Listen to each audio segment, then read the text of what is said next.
The phone rang, a shrill cry slicing through the quiet of our small Denver home. It was late, past 10, and the darkness outside pressed against the windows like an uninvited guest. I, Donna, a single mother of 45, felt my heart lurch. As I picked up the receiver, my son, Ethan, was on the other end, his voice trembling, not with fear, but with a rage I'd never heard before. "Mom, they fired me," he said, the words sharp, like glass breaking. "They fired me because I wouldn't play their dirty game." I gripped the phone tighter, my knuckles whitening. "What happened, Ethan? Tell me everything." He was pacing, I could hear the squeak of his sneakers on the floor of his apartment. Across town. It was Larson, my boss. He wanted me to bribe a client to secure the contract. Said it was how things are done. I told him no, Mom. I told him I wouldn't sell my soul for a signature. So he called me into his office today, screamed at me for being naive, and handed me a termination letter. Just like that. 3 years at that company, gone. I'd be so glad if you could stay and listen to the whole story, and I'd love to know where you're listening from. The air in my lungs felt heavy, like I was breathing mud. Ethan had poured his heart into that job at Harper & Sons, a mid-sized construction firm. He'd worked late nights, weekends, always going above and beyond, believing hard work would carve his path. And now, for refusing to compromise his integrity, he was cast aside. I wanted to scream, to drive to Larson's house and pound on his door, demand justice. But I stayed calm for Ethan. He needed me steady, not unraveling. "Ethan, come home," I said. "We'll figure this out together." He arrived an hour later, his face pale, eyes red-rimmed but burning with defiance. His dark hair was a mess, his tie loosened like a noose he'd escaped. He dropped onto the couch, his broad shoulders slumped, and for a moment, I saw the boy he'd been, my little Ethan, who'd once refused to cheat in a school spelling bee, even when it cost him the trophy. That same stubborn pride was in him now, at 26, and though it had cost him his job, I couldn't help but feel a fierce pride of my own. "Donna," he said, using my name as he sometimes did when he needed to feel grown, "I don't know what to do. I've got rent, bills, and I'm not going back to groveling for Larson. I'd rather starve." "You won't starve," I said firmly, sitting beside him. "You did the right thing, and that's worth more than any paycheck. We'll find a way." But the truth gnawed at me. Our savings were thin, my job as a school nurse barely covered the mortgage, and Ethan's income had been our buffer. Now, with his job gone, the future loomed like a storm cloud. I thought of the nights I'd stayed up worrying when he was a kid, wondering how I'd raise him alone after his father left. We'd survived then, and we'd survive this. But the how of it was a shadow I couldn't yet see through. The next morning, over coffee and toast, we made a plan.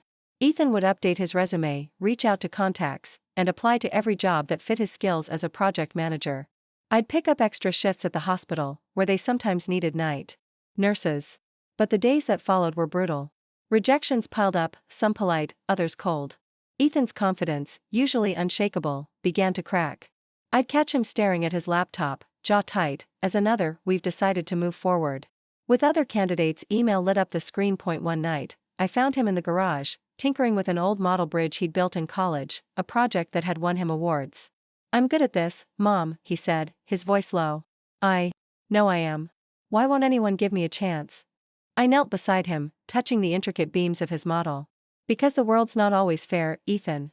But your talent? That's real. Someone will see it. We just have to keep fighting." Weeks turned into months.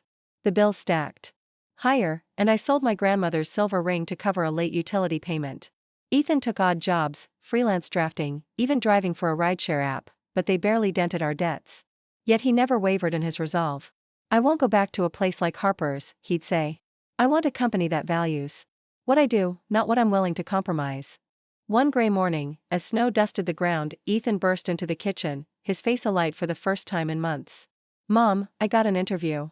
Apex Dynamics. They're huge, global, even.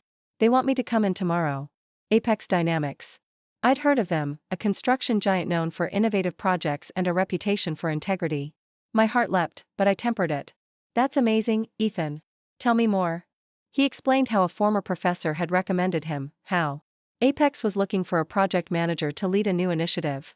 The job was a long shot, hundreds applied, but Ethan's portfolio, filled with designs and plans from his college days and Harper's, had caught their eye. I watched him prepare. That night, practicing answers, polishing his presentation. He was nervous, but there was a fire in him I hadn't seen since before the firing. The interview day came, and Ethan left in his best suit, the one we'd ironed together the night before. I spent the day praying, pacing, hoping. When he returned, His face was unreadable. How'd it go? I asked, my voice barely steadied out. He broke into a grin. They loved my bridge model, Mom. Said it showed vision. They're calling me back for a second round. Relief flooded me, but the real test was yet to come.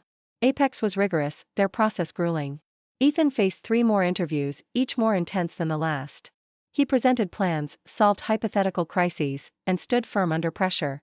I watched him grow sharper, more confident, as if the rejections had forged him into something stronger. Then, the call came. I was washing dishes when Ethan ran in, phone in hand, shouting, "I got it. Mom, I got the job." Tears stung my eyes as I hugged him, the weight of months lifting. Apex offered him a role as a senior project manager, with a salary higher than he'd ever earned. But more than that, they valued his ideas, his integrity. Ethan started the next month, diving into a project to build eco-friendly office complexes across the state. What followed was beyond our dreams. Ethan's leadership shone. His projects came in under budget, ahead of schedule, and won awards for sustainability.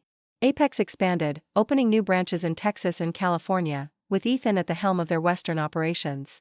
He bought a house, paid off our debts, and one day, over dinner, he handed me a small box.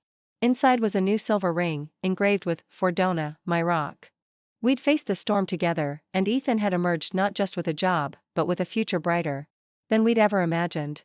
His refusal to bend had led him to a place where his talent could soar, and I, his mother, had never been prouder. The first few weeks at Apex Dynamics were a whirlwind for Ethan. I'd watch him leave our Denver home each morning, his tie knotted with care, a spark in his eyes that had been absent for too long. He'd come back late, sometimes past 9, but instead of exhaustion, he carried an energy that lit up our quiet evenings. Over dinner, often reheated leftovers since my hospital shifts kept me late too, he'd talk about his team, the projects, the way Apex valued his input. "Mom, they actually listen," he'd say, his fork paused mid-air. "It's not about who you know or what you're willing to do under the table. It's about the work." But success didn't come without struggle. Ethan's role as a senior project manager thrust him into high-stakes decisions. His first major project was a sprawling eco-friendly office complex in Boulder, meant to set a standard for Apex's sustainability push. The timeline was tight, the budget stricter, and the client, a tech giant with a reputation for demanding perfection, was relentless. Ethan spent nights poring over blueprints, tweaking designs to meet energy efficiency standards while keeping costs down.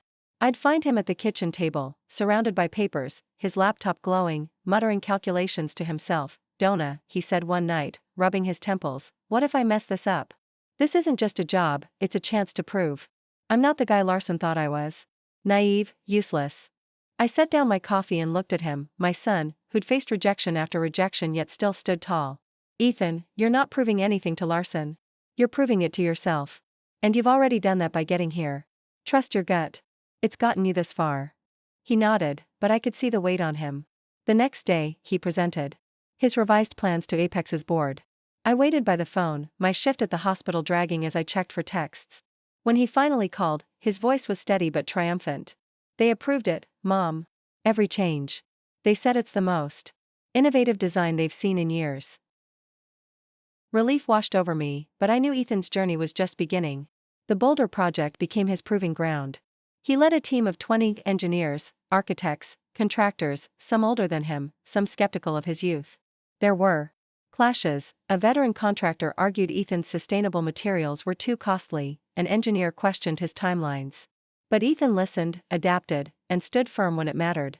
He'd learned from Harper & Sons what not to do, bully or bribe, and instead built trust with his team through transparency and hard work. One evening, he brought home a small wooden model of the Boulder complex, its sleek lines and green rooftops a testament to his vision. "This is it, Mom," he said, setting it on the dining table.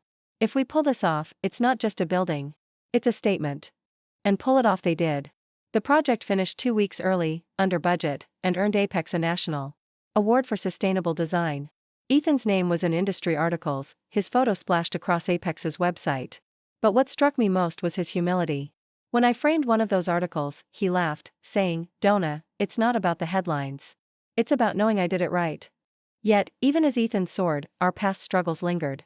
One night, as snow fell outside, I found an old stack of bills in a drawer, reminders of the months we'd scraped by. Ethan saw me staring at them and sat beside me. "We're past that now, Mom," he said softly. "You carried me through it. Let me carry us now." He wasn't just talking about money. Ethan had started paying off our mortgage, insisting I cut back my hospital shifts. I resisted, pride, maybe, or habit, but he was firm. You've done enough, Donna. Let me take care of you for once. It wasn't easy letting go. I'd raised Ethan alone since he was 5, after his father walked out. Every milestone, his first bike ride, his graduation, his first job, had been ours to fight for. Now, watching him thrive, I felt both pride and a quiet ache, like I was losing the role I'd held so long. But Ethan made it clear I wasn't losing him.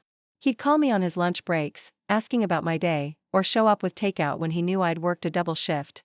He was still my boy, just taller, stronger, and now, a man forging his own path. As Apex grew, so did Ethan's role. The success of the Boulder project led to more assignments, first in Colorado, then beyond. He traveled to San Francisco to oversee a new branch, then Dallas for another. Each trip brought stories of challenges met, teams united, and projects that reshaped skylines. Apex promoted him to regional director, a title that came with a corner office and a salary that dwarfed his Harper days. But Ethan stayed grounded. He'd drive his old pickup to work, refusing the company car, and mentor young engineers, remembering how his professor's recommendation had opened Apex's door for him. One day, he called me from Texas, his voice bright. Mom, we're opening 3 more branches.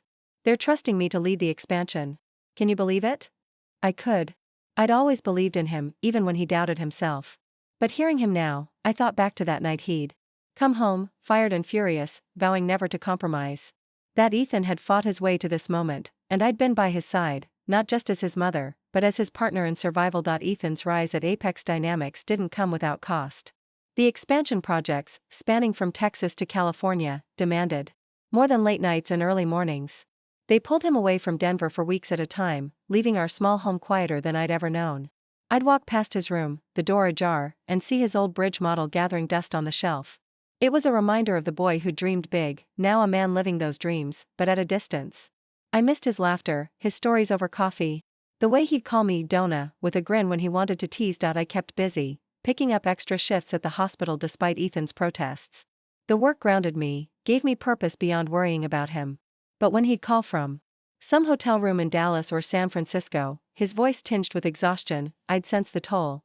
It's intense, Mom, he admitted one night. The clients, the deadlines, the travel, it's like running a marathon with no finish line. Sometimes I wonder if I'm cut out for this. You are, I said firmly, gripping the phone. You've built more than buildings, Ethan. You've built trust, respect. That's why Apex keeps betting on you. But don't burn out. Promise me you'll take care of yourself. He chuckled, a tired sound. I'm trying, Donna. I'm trying. Back home, I'd pray for him, asking for strength to carry him through. I'd also started a scrapbook, clipping articles about Apex's new branches, saving photos Ethan sent of gleaming office towers and ribbon-cutting ceremonies. It was my way of holding on to his journey, of feeling close despite the miles. One photo stood out, Ethan in a hard hat, standing atop a half-built structure in Austin, smiling wide against a sunset sky. He looked invincible, but I knew better. Success was heavy, and he carried it alone out there. Then came a turning point. Ethan returned to Denver for a rare weekend, his suitcase barely unpacked before he was at the kitchen table, sketching ideas for Apex's next big venture, a community center in a low-income area of Los Angeles. This one's different, Mom, he said, his eyes bright. It's not just profit. It's about giving back. Schools, job training, green spaces. If we get this right, it could change lives. I saw the old Ethan in him, the one who'd refused to bribe a client because it wasn't right. This project wasn't just a job, it was a mission. But it was also Apex's riskiest yet. The budget was tight, the neighborhood skeptical, and the city council demanded results. Ethan threw himself into it, flying to LA weekly, meeting with residents, listening to their needs. He pushed for local hiring, for sustainable materials, for designs that felt like home, not charity. One night, he called me, frustrated. Some of the council members want flashier buildings, Mom. They don't get that this isn't about impressing investors, it's about the people who'll use it. I had to walk out of a meeting today to keep from losing it. Ethan, I said, you're fighting for what's right. That's who you are.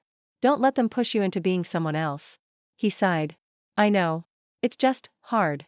I feel like I'm back at Harper's sometimes, up against people who care more about power than purpose. But Ethan didn't back down. He rallied his team, reworked the plans, and presented them again. This time, he brought community leaders to the meeting, letting their voices carry the weight. The council approved the project, and construction began. I followed its progress through Ethan's updates, photos of foundations poured, walls rising.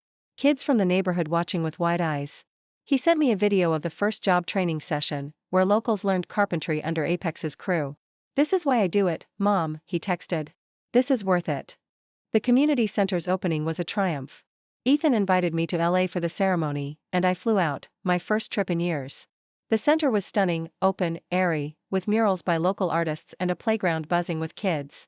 Ethan stood on a makeshift stage, thanking the community, his team, and, to my surprise, me. "My mom, Donna," he said, his voice catching, "taught me to stand for what's right, even when it's hard. This is for her, too." Tears blurred my vision as the crowd clapped. Later, we walked the grounds together, and he told me Apex had named the center's library after me. "The Donna Carter Learning Hub," he said, grinning. "Figured you'd like that." I hugged him, speechless. That night, back in my hotel, I added the program from the ceremony to my scrapbook, my heart full. Ethan's work wasn't just building structures, it was building hope, and I'd never been prouder, but the grind continued. Apex's growth meant more projects, more travel, more pressure. Ethan confided he'd turned down a promotion to vice president. "It'd mean less time on the ground, Mom. Less time doing what I love. I'd rather build than sit in boardrooms." I respected his choice, but worried. He was 30 now, still single, his life consumed by work. I wanted him to find balance, maybe love, but he brushed it off. "Plenty of time for that, Donna," he'd say. "Right now, I'm where I need to be." And he was. Apex's western branches thrived under him, their projects earning praise and profits. Ethan's talked about a new goal, starting a mentorship program for young engineers, especially those from places like the LA Center. "I want to open doors for them, Mom," he said. "Like Apex did for me." As I write this, Ethan's asleep on my couch, home for a weekend after months away. His face, even in rest, holds that quiet fire. We've come so far, from the dark days of unemployment to this, a life of purpose, impact, and possibility. I don't know what's next, but I know Ethan. He'll face it with the same heart that refused to bend, and I'll be here, always, as his biggest supporter. Ethan's weekend visits became rare gems, each one a chance to reconnect amid his whirlwind life. That morning, as he slept on the couch, I stood in the kitchen, brewing coffee and watching the Denver sunrise paint the sky. The house felt alive with him here, his boots by the door, his jacket slung over a chair. But I knew he'd leave again soon, called back to Apex's ever-growing empire. His work was his calling, but as his mother, I couldn't help wishing for a day when he'd slow down, find roots beyond projects and plans. Over breakfast, Ethan shared his latest dream, the mentorship program he'd mentioned before. "I've been talking to Apex's board, Mom," he said, spreading jam on toast. "I want to train kids from places like that LA Center, teach them engineering, project management, give them a shot at jobs. Too many talents get overlooked because no one opens the door." His passion warmed me, but I saw the strain in his eyes, faint lines that hadn't been there a year ago. "That's beautiful, Ethan," I said. "But you're already stretched thin. How will you manage this on top of everything?" He shrugged, sipping his coffee. "I'll figure it out, Donna. Always do." I wanted to press him, to remind him he wasn't invincible, but I held back. Ethan's drive was part of him, forged in those months of rejection after Harper and Sons. Instead, I asked about the LA Center, and his face lit up. "It's thriving, Mom. Kids are using the library, adults are getting certified in trades. We're planning a second one in Oakland now." The Oakland project became his next obsession. It was bigger, bolder, a hub for tech training, affordable housing, and community gardens. Ethan spent months designing it, flying between Denver, LA, and Oakland, meeting with city planners and residents. He faced pushback, some locals feared gentrification, others doubted Apex's motives. Ethan listened, revised plans, and hired community liaisons to bridge the gap. "It's not enough to build, Mom," he told me over a late-night call. "You have to earn trust." The work consumed him. He missed Thanksgiving, stuck in Oakland negotiating permits. I spent the holiday with colleagues, smiling through their questions about Ethan, but alone, I felt the ache of his absence. I sent him a photo of the pumpkin pie I'd made, his favorite, and he texted back, "Save me a slice, Donna. Home soon." But soon stretched into weeks. Then, one snowy December evening, Ethan showed up unannounced, his face gaunt but grinning. "Surprise," he said, dropping his bag. I hugged him tight, feeling the sharp edges of his shoulders. "You're too thin," I scolded, leading him to the kitchen. Over pie and hot cocoa, he admitted the Oakland project had hit snags, supply chain delays, budget overruns. I'm fighting for every dollar, Mom. If we cut corners, it's the community that suffers. I touched his hand. You'll make it work, Ethan. You always do. But don't lose yourself in it. He nodded, but I saw the weight he carried. The next day, he was back at it, working from my dining table, emailing suppliers, calling his team. I watched him, my heart torn between pride and worry. He was changing lives, but at what cost to his own? Spring brought progress. The Oakland hub broke ground, and Ethan sent me photos of the site, workers in hard hats, kids painting a welcome sign. He flew me out for the ceremony, and I stood beside him as he spoke to a crowd of hundreds. This isn't Apex's project, he said. It's yours. We're just here to help you build it. The applause was thunderous, and I saw tears in his eyes as we walked away. This is why I keep going, Mom, he whispered. This. Back in Denver, Ethan finally launched his mentorship program. He started small, training 10 teens from the LA Center in basic engineering. I joined him for the first session via video call, watching him teach with patience and humor. One girl, Maria, reminded me of Ethan at her age, quiet but fierce. Sketching bridges in her notebook. She's got it, Mom, he told me later. If I can help her get to college, that's enough. The program grew, spreading to Oakland and Denver. Ethan funded scholarships, using his own bonuses to cover costs Apex couldn't. He mentored late into the nights, even after long days on job sites. I worried he'd burn out, but he thrived on it. This is my legacy, Donna, he said. Not just buildings, but people. One evening, he came home with news. Apex wants me to lead their global sustainability push, Mom. Projects in Europe, Asia. It's huge. His voice held excitement, but also hesitation. It'd mean moving to London for a year, maybe more. My heart sank. London was a world away. But I saw the fire in him, the same fire that had carried him from unemployment to this. What do you want, Ethan? I asked. He looked at me, vulnerable in a way he hadn't been since that night he'd been fired. I want to keep making a difference. But I don't want to lose you, or home. You won't lose me, I said, my voice steady despite the ache. You'll always have home, wherever you go. Go build your legacy. He hugged me, and I felt the boy and the man in him, both strong, both mine. As I write this, Ethan's preparing for London, his mentorship program thriving, the Oakland hub nearing completion. He's found balance, too, dating a teacher from LA, planning visits home. Our journey, from that dark night of his firing to this, has been one of resilience, love, and unwavering belief.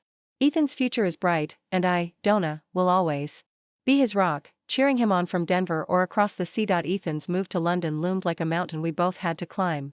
The weeks before his departure were a blur of packing, planning, and stolen moments at our Denver kitchen table.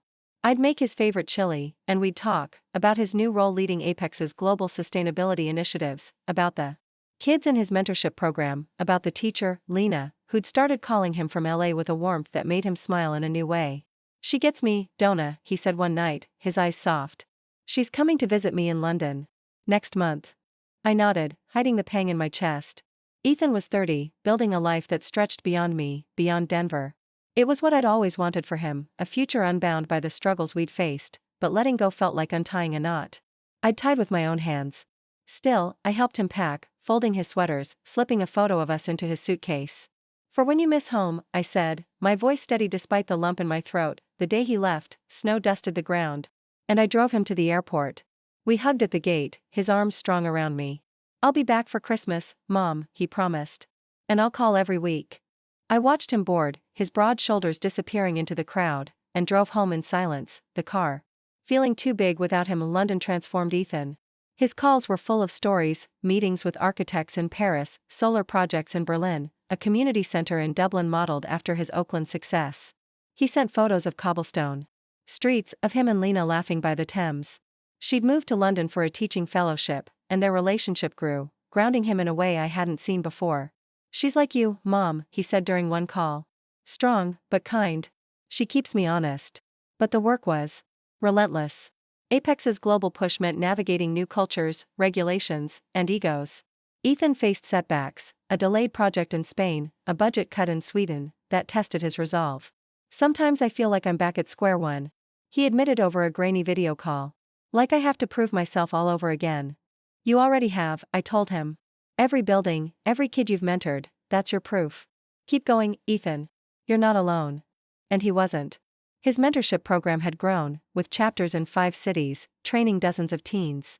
Maria, the girl from LA, won a scholarship to MIT, and Ethan flew back for her graduation party, beaming like a proud brother. He sent me a video of her speech, where she thanked him for showing her she could dream big. I added it to my scrapbook, now thick with clippings and photos, a testament to his impact. Back in Denver, I found my own rhythm. I cut back my hospital shifts, volunteering at a local youth center where I taught first aid and listened to kids' stories, much like Ethan did. It kept me close to his spirit, even an ocean away. I also started gardening, planting roses in our backyard, a hobby I'd abandoned when life was all about survival.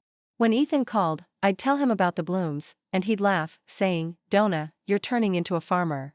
Christmas brought him home, as promised. Lena came too, her warmth filling our house. We decorated a tree, cooked a feast, and sat by the fire, sharing stories.